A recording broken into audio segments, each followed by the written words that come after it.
Hi guys, it's Dr. Damico. Just want to give you a little more info, hopefully help you contextualize some of the stuff you're going to be writing about for your reflection paper. So this is your reflection paper on American exceptionalism and the city upon a hill. And I hope you've already read the introduction to the entry on American exceptionalism right over here on Wikipedia. So if you just think of the word exception, like something that's unique or different. American exceptionalism is the theory that the US is qualitatively different from other nations. It's exceptional, right? Um, Tells you a little more about this idea here. And then it says, although the term does not necessarily imply superiority, many neoconservative and other American conservative writers have promoted its use in that sense. And here's been where we connect American exceptionalism to the city upon a hill. To them, the US is like the biblical city upon a hill, a phrase evoked by British colonists in North America as early as we're just about to learn about these British colonists in a second here. So anyway, the US is like a biblical city upon a hill, exempt from historical forces that have affected other countries. And we definitely see this in Patriot history of the United States. I'm not sure how Howard Zinn would feel about American exceptionalism. Something for you to consider. So, what I've asked you to do is answer these questions in your reflection papers. You can find the answers to 2 and 3 in that Wikipedia entry.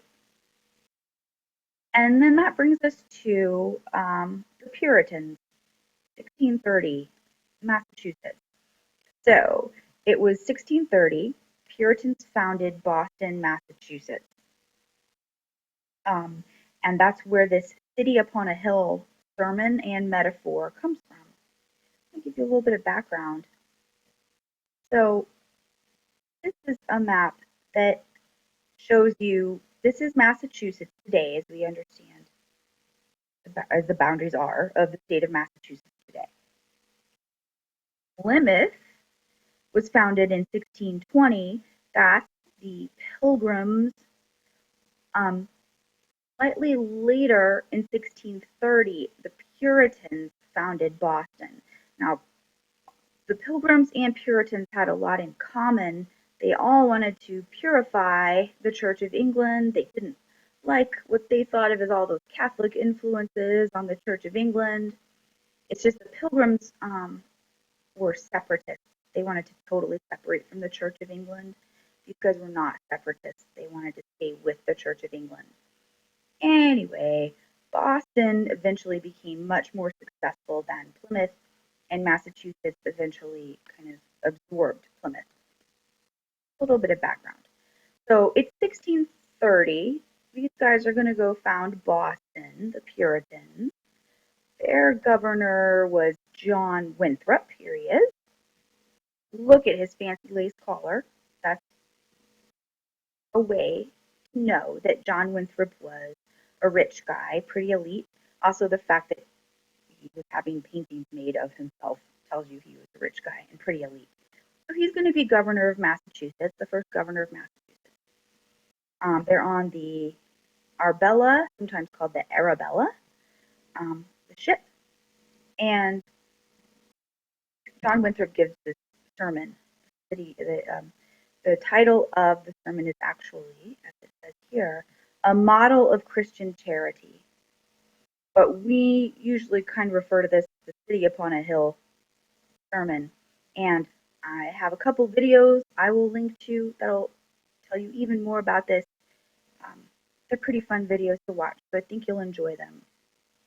But what I want to do is take a look at the model of Christian charity sermon. This isn't the whole sermon. This is just kind of the pertinent part of it. And what I've done is I've made a little PowerPoint that sort of goes through the significant parts, puts them in plain English for you, and hopefully that will help you as you read this sermon. Okay. So this is John Winthrop, A Model of Christian Charity, 1630. This is the Puritans. They're coming over from England. They're founding their new colony, Massachusetts. They're founding Boston's going to be the city in Massachusetts, the only city for a while. Um, and John Winthrop is giving this sermon. So this is not the start of the sermon. He's sort of setting up the idea that things could go very badly. We're starting something kind of scary. There could be a shipwreck, a metaphorical shipwreck or a literal shipwreck. Um, so then he says, the only way to avoid this shipwreck and provide for our posterity is to follow the counsel of Micah, to do justly, to love mercy, to walk humbly with our God. And so to kind of put that in plainer English, he's saying, look, we need to avoid a shipwreck, of course. We need to provide for our posterity. We need to provide for our future. We need to follow the counsel of Micah from the Bible, which is to do justly, to behave justly with justice, to love mercy, act with mercy, love mercy, and to walk humbly with our God. I'll just make this bigger. He goes on to say, for this end, we must be knit together in this work as one man. So he's saying we all need to work as one person, the entire community knit together like one man. We need to entertain each other in brotherly affection. So we need to treat each other like brothers. We must be willing to abridge ourselves of our superfluities. There's some big words. Maybe we should look those words up. We must be willing to abridge ourselves of our superfluities. What? Let's look it up. Abridge definition. Let's see. Shorten or curtail. Oh yeah, cut. Maybe that would be a good trim. That would be. These are good words for what we're about to talk about. So cut, shorten, curtail, abridge ourselves. We need to cut out, get rid of superfluous definition. That comes up with. So superfluities is the plural form of the word superfluity, which comes from the same root as superfluous. Superfluous, maybe you've heard that word before. It means extra. Superfluities means unnecessarily or excessively large amount, an unnecessary thing. So when Winthrop says we must be willing to abridge ourselves of our superfluities, what he's saying is we need to be willing to cut out, do without extra things for the supply of others' necessities. So if I have something extra and you don't have enough, I need to be willing to get rid of my extra stuff so that you do have enough. Which is actually it's a very interesting part of this sermon because as the Wikipedia entry indicated, conservative folks have tended to kind of use this sermon. Ronald Reagan especially was famous for using the city upon a hill metaphor, which we're about to talk about. But what's really interesting is that, Dave, I need to be willing to give up extra things so that everybody can have enough. That sounds a little bit Marxist. I wonder what Howard then would make of that, and I wonder what the authors of Patriot History of the United States would make of it. Interesting. So he's saying we need to do all that. We need to uphold a familiar commerce together in all meekness, gentleness, patience, and liberality. We need to interact together. What are you saying there? With these qualities: meekness, unique, gentleness, patience, and liberality, which we can translate as generosity, being generous. What else do we need to do, John Winthrop, in 1630? We need to delight in each other, to make each other's conditions our own, um, which means rejoicing together, mourning together, labor, working and suffering together, always having before our eyes our commission and community in the work. So he's talking about the importance of putting community first, our community as members of the same body. So um, the community is one body, right? And if you cut off an arm of a body, that would hurt the body. So similarly, everybody in the community is like a body part, and everybody is necessary for the community. Okay, so kind of more along the same lines, we need to keep the unity of the spirit in the bond of peace. We need to all get along in unity and peace. Okay, the other thing we need to do, we need to treat each other so well. If we do all that, he's saying, the Lord will be our God and delight to dwell among us as his own people.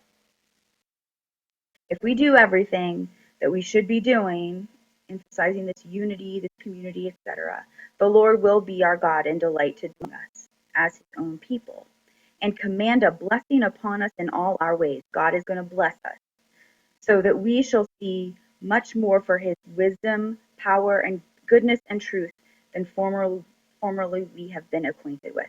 If we're good, if we have this sense of community, this sense of unity, if we give up extra things so that everybody has enough, God's going to come and dwell with us.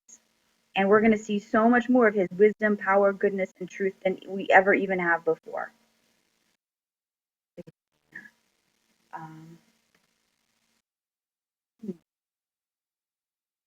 The God of Israel is going to be with us. When 10 of us shall be able to resist 1,000 of our enemies. So kind of like that movie 300, except I don't think things ended very well for the Spartans in the movie 300. But besides that part, the idea being that if God's with us, 10 of us can fight 1,000 enemies. He shall make us a praise and a glory. Everyone's going to praise us and give us glory. Men will say of succeeding plantations, so of future cities, future colonies, the Lord make it like that of New England. What he's saying is if they're very, very good, they do all these things, God's going to live with them. They're going to make them so strong that 10 of them would defeat 1,000 enemies. And also, people will say of all future colonies, oh wow, may God make it like New England. Um, and here is the key city upon a hill phrase. For we must consider that we shall be as a city upon a hill. We need to think about, we're going to be a city upon a hill. And that is a biblical reference, but also it kind of just makes sense. If you think of a city upon a hill, that city's up there on that hill. Everyone's looking at it, right? The eyes of all people are upon us. So if we deal falsely with our God, if we don't behave as we should, if we deal falsely with God in this work we have undertaken, and so cause him to withdraw his present help from us. So, okay, if we're not good, he won't help us. Then conversely, we still shall be made a story and a byword through the world, right? So in the previous slide, he shall make us a praise and a glory, and everyone's going to be like, oh, I hope every future colony is like New England. Those Puritans, they really are doing it right. They know the right kind of Christianity to practice. They're very good at it. God loves them. That's how we should all be. We're so wrong to not be Puritans, right? Church of England should purify just like the Puritans want to happen. That's a good case. The bad case of being a city upon a hill is if we, the Puritans, are not good, God will withdraw his help. We will be made a story and a byword through the world in a bad way, right? A story throughout the world. We shall open the mouths of enemies to speak evil of the ways of God. So that's the opposite of what the Puritans wanted. And all professors for God's sake. He doesn't mean professors like I'm your history professor. He means people who profess God, faith in God. The people, our enemies, are going to speak evil of the ways of God and of all those who talk about God the way we do, the Puritans. We shall shame the faces of many of God's worthy servants and cause their prayers to be turned into curses upon us. Ouch, pressure. Till we be consumed out of the good land whither, which is where we are going. So, okay, the city upon a hill metaphor is just the idea that the Puritans felt like what they were doing was this big experiment, and they needed to show everybody that they knew the right way to not just practice Christianity, but to really have a whole civilization. Um, so that when John Winthrop is giving this sermon, like there's a lot of pressure on us. We need to do well so that people see we're right. We're right about everything. We're right about how Christianity should work. We're right about how society should work. If we do well, God will favor us and we'll continue to do well and prosper, and everyone's going to see how right we are. If we do not do well, if we deal falsely with God, if we don't all act in with unity and meekness and gentleness and all those other things, then we're going to do badly and we're going to send the wrong message and people are going to curse us. So that's a lot of pressure that the Puritans were putting on themselves to have this city upon a hill. Now, when we today talk about American exceptionalism, when we talk about American exceptionalism and the idea of a city upon a hill, we don't mean that. We don't mean that metaphor in the exact same way, because 2015 or in 1980 when Ronald Reagan used the city upon a hill metaphor, he didn't mean it in the sense of showing people the right way to be religious, but rather that the United States is a nation that all other nations do look to and should look to for example of how a government should work and freedom and democracy and all that. So you're reading your two articles, Whose City, Which Hill? Oh, no. And the article about redemptive violence. And all I want you to do is kind of think about all that. Think about the connection between the city upon a hill and American exceptionalism. And consider that as you watch this video, read these articles, and answer these questions. So I will post this PowerPoint. I'll post a couple other videos that I think will help you understand all this stuff and the city upon a hill metaphor. And good luck with your reflection papers. And you can always email me with questions.